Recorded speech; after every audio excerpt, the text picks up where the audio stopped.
Welcome to Forward Ever, Leading in Challenging Times, presented by Worth Wealth Management, a weekly conversation with area leaders about how to persevere during uncertain times. Now here's your host, Gary Shorman. Hi, everyone, and welcome to Forward Ever, Leading in Challenging Times.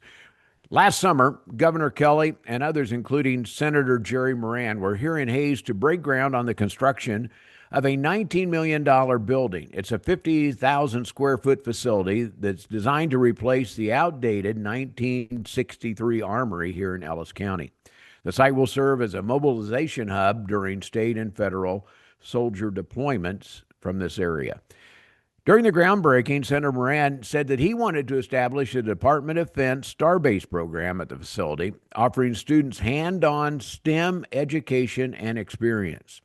Now, our show deals with leading in challenging times, and our guest today, Melissa Peat, is the Executive Director of the Department of Defense Kansas Starbase. Anyone working with education and youth knows about challenging times. Melissa, thanks for joining us and taking the time to share this incredible Starbase program story. Thank you for having me today. Well, let's start first off. People want to know, some do, but some don't. Tell us about STEM education, and then I want to learn about where the Starbase name comes from. First, STEM education, the quick analysis of what that is. Absolutely. So, as many of your listeners know, STEM is an acronym for science, technology, engineering, and math. And it's really a combination of topics that provide an important foundation to prepare students to tackle existing and future problems.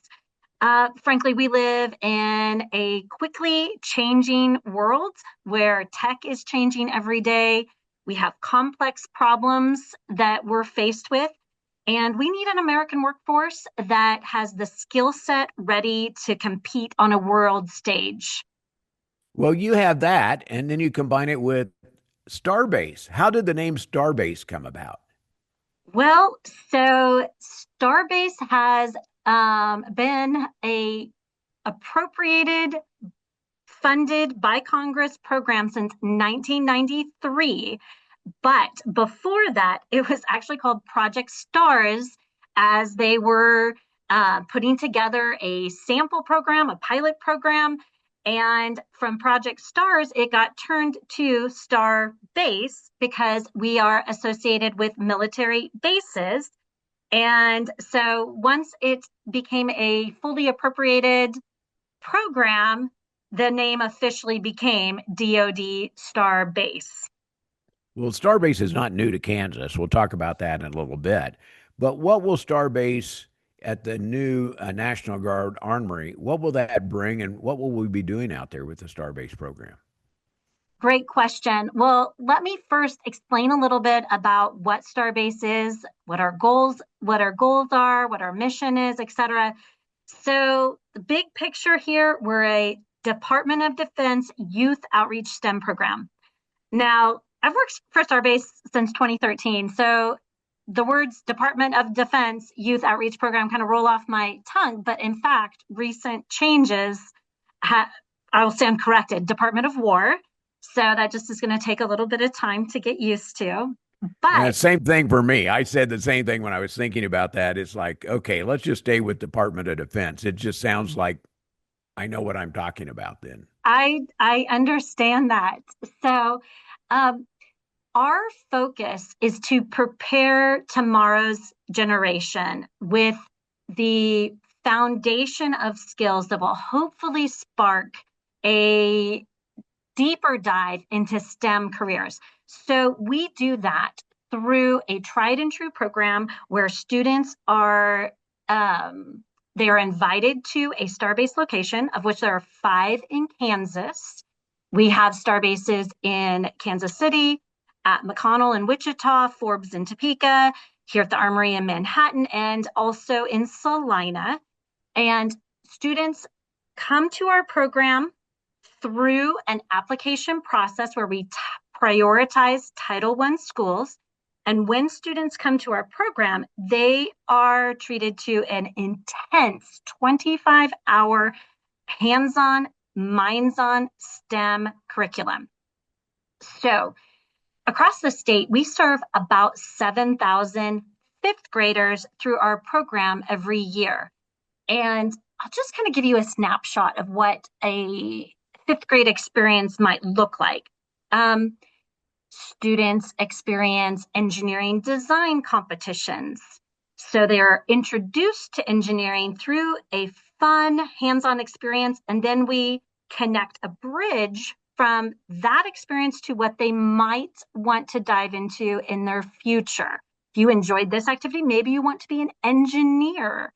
And we talk about all the different kinds of engineers, whether it's somebody working on farm equipment engineering or for NASA, or I mean, the list goes on and on.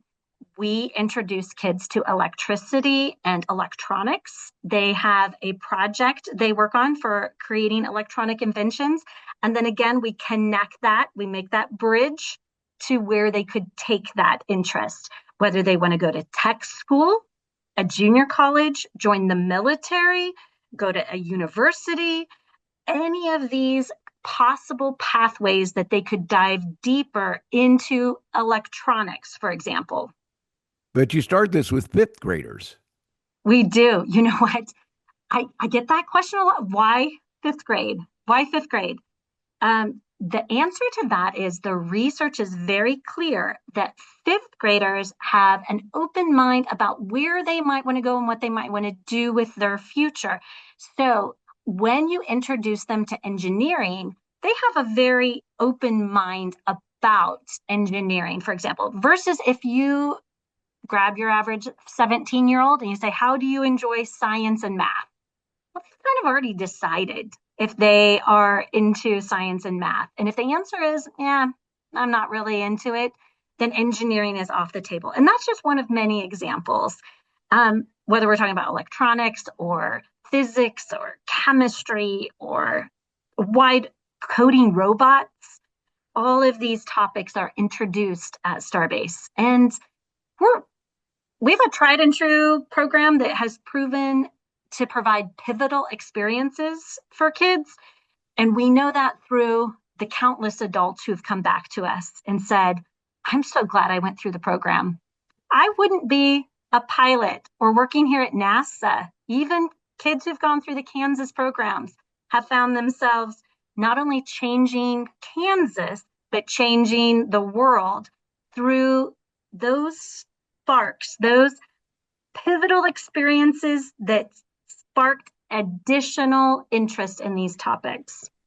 Well, I was surprised. I was looking at some of your literature, and you have some really cool literature. We'll talk about how you can get that. But, 132,000 students have gone through this. Fifth graders have gone through this program, and you're going, that is quite a collection of individuals that are going through, and then they go to sixth grade, and then eventually they're in high school and college. But that's a lot of people that you have a chance to kind of give an insight to technology going forward. And how fun is that to be a fifth grader in that class? Oh, I can't count the number of parents who've attended their students' Starbase Academies as a parent helper who have said, I'll be a parent helper. If I went through this program when I was a fifth grader, I think I would probably be doing something different right now, is what we often hear.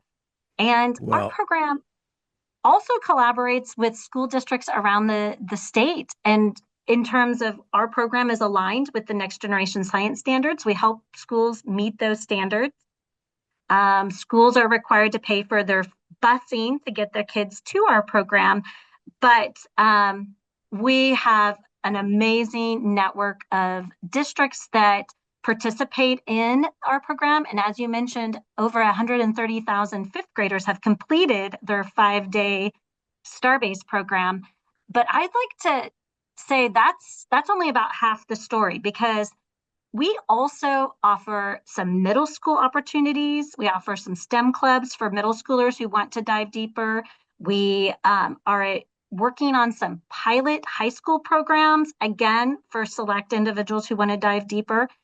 And when you add our middle school, our summer programs that we offer for fifth and sixth graders, and our outreach opportunities, that number of 130,000 easily doubles. Well, Melissa, you're obviously just yes, you're just having fun working with this program. I can tell that. But let me Oh, ask you absolutely. this question. How did you get involved with this? A lot of times leadership and the challenge, you go through some challenges and then next thing you find something that this is really cool and I love doing it. I can tell you love this. How did you get into the program?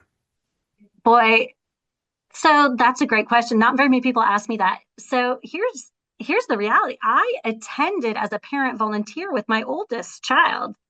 And as a licensed physics and math teacher, I thought, well, this is pretty interesting. This changes kids' lives. And in fact, my son will attribute his Starbase experience to the reason he's a mechanical engineer for Textron Aviation right now. One of many adults who attribute their experience to their career path. Um, but I came as a parent volunteer. And then when there was an opportunity, I applied to become an instructor. Then I became the curriculum director out of the Forbes Starbase. And then eventually a director. And then the deputy, then director. And now I'm the executive director over the 5 sites in Kansas.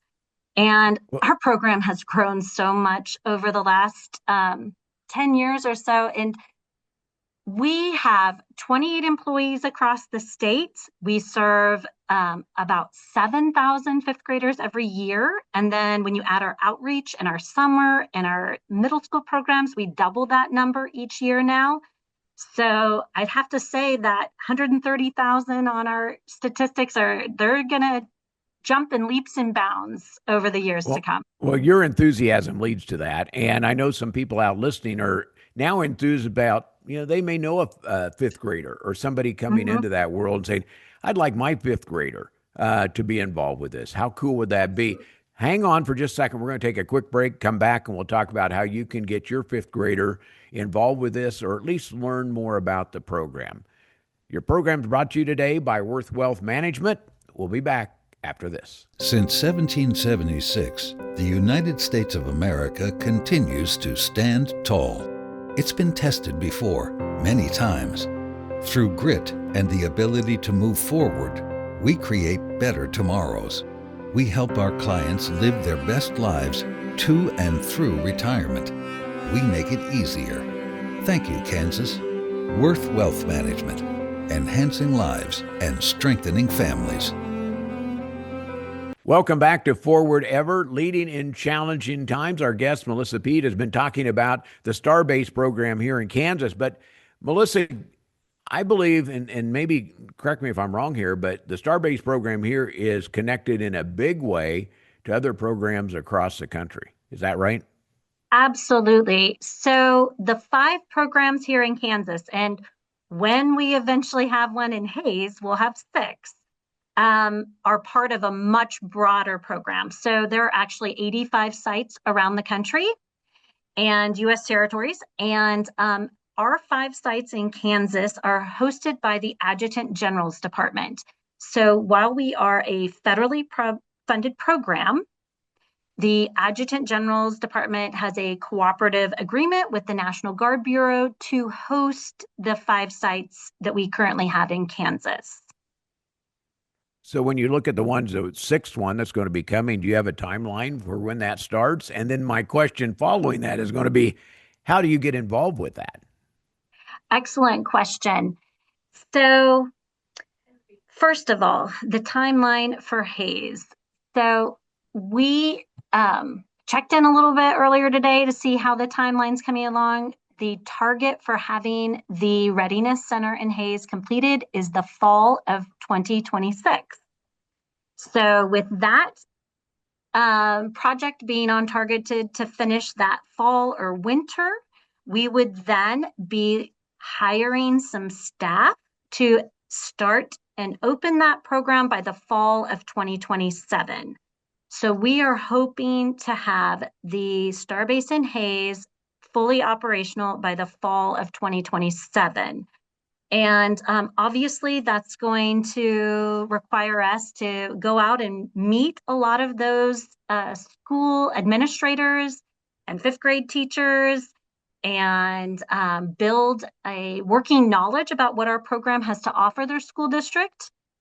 And our program is dependent on federal funds. So that open date for us is dependent on funding being allocated to make that happen. So we are fortunate. We have support from the Adjutant General's office. We have support from our congressional team. They understand the importance of creating our next generation of innovative problem solvers. And I'm so thankful for the support we have received to expand the program. Well, the fact that Senator Moran suggested it might be a good program out here, that I know you have one person fighting for you to make sure that gets done. So if you're out looking, you have somebody, you have a third grader that's going to be up in the fifth grade category. You have a granddaughter, grandson that would be interested. Where does someone go to find more information? Okay, well, there's several pathways. First of all, if you want to talk to your fifth grade teacher about having them apply to bring their students to the program, we serve all of the students who are in that fifth grade class. So they have to apply, and we prioritize lower income schools. So more at-risk schools receive higher priority to get in our door.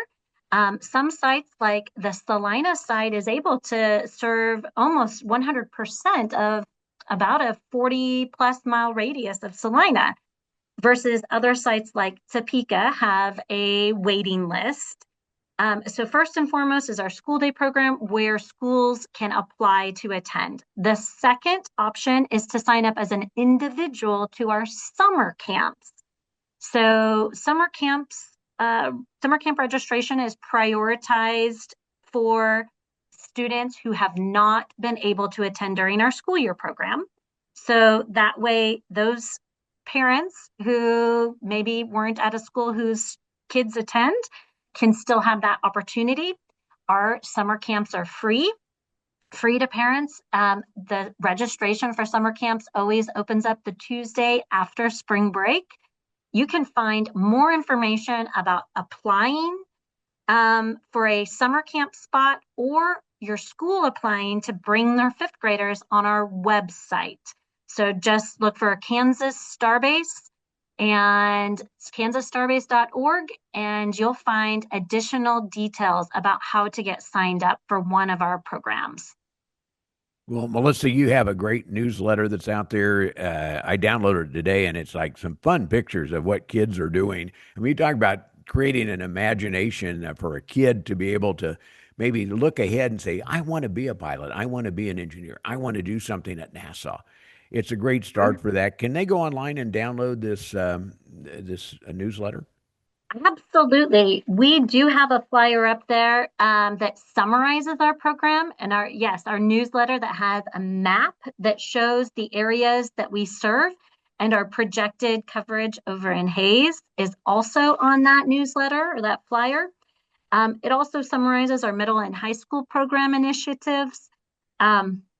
We run a full year program, and we are excited to serve students and families and communities throughout this map, this footprint. So I hope anybody who's interested will find a pathway to engage their youth with our program.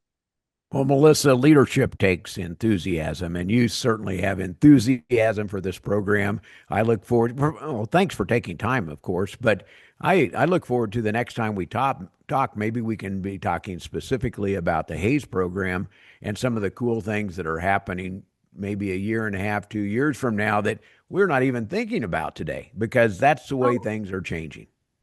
And I've got to say, a lot of times people think to themselves, well, the program's really all about that student who's headed to be an engineer to work for NASA. And I want to clear up the storyline on that a little bit, because it is not unusual that we have a group come in and the teacher might say, boy, you're going to have to keep an eye on little Johnny over there. I don't know that you can trust him with your glass chemistry equipment or your expensive robots or your computer-aided design program. I would have been that kid, Melissa. I would have been that kid. So, or the list goes on. And we always thank you for giving us a heads up. But here's the deal. 99.9% of the time, we don't have a behavior problem with little Johnny. And why do you think that is? He's thinking about what he's going to do with all of this fun Yes, stuff that he can create and build and engineer. exactly. We have him so busy with 25 hours of projects, and he's meeting some soldiers too, and he's learning about this wide variety of civilian and military careers. And he is so busy working, building things, that he is not causing problems. And we have had people come back and say, you know what, you really sparked something. And I went on to tech school and I studied electricity, or became an electrician. Or, I mean, the list goes on and on for the ways we introduce topics to students, and that provides a pivotal experience in their life. It really opens doors for them. Well, Melissa, thanks for joining us. Look forward to more on this. And if you're listening out there, the Kansas Starbase program, check it out because it's such a cool program. It's here in Kansas. Hayes will be the 6th site. There's already 5 sites. Look at it and just be amazed at some of the great things that we're able to do and teach our kids. Thanks for listening to our program. It's brought to you by Worth Wealth Management. I'm Gary Shorman. Thanks for joining us for Forward Ever, Leading in Challenging Times, presented by Worth Wealth Management. Join us right here next week for another episode with host Gary Shorman. Until then, remember to move forward ever, backward never.